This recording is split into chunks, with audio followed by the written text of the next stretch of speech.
তিন দিনের সফরে রাজ্যে কেন্দ্রীয় স্বরাষ্ট্রমন্ত্রী অমিত শাহ কাল শিলিগুড়িতে সীমান্ত সুরক্ষা সংক্রান্ত বিভিন্ন প্রকল্পের শিলান্যাস করার কথা রয়েছে তার।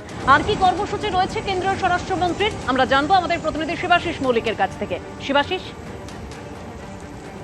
তিন দিনের সফরে রাজ্যে এলেন কেন্দ্রীয় স্বরাষ্ট্রমন্ত্রী অমিত শাহ।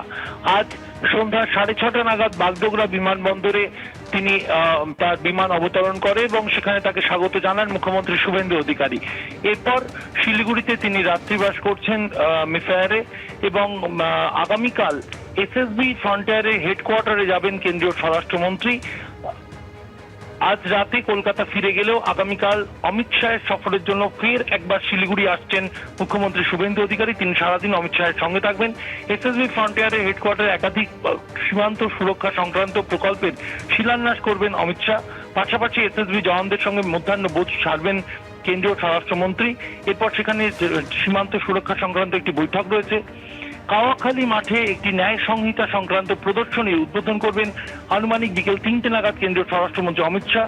এরপর কাওয়াখালী মাঠেই একটি জনসভা করবেন তিনি।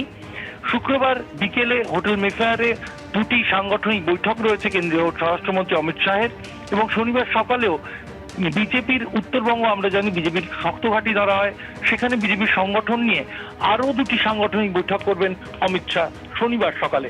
এরপর শনিবার দুপুরে তার দিল্লি ফিরে যাওয়ার কথা। ধন্যবাদ শিবাশিস।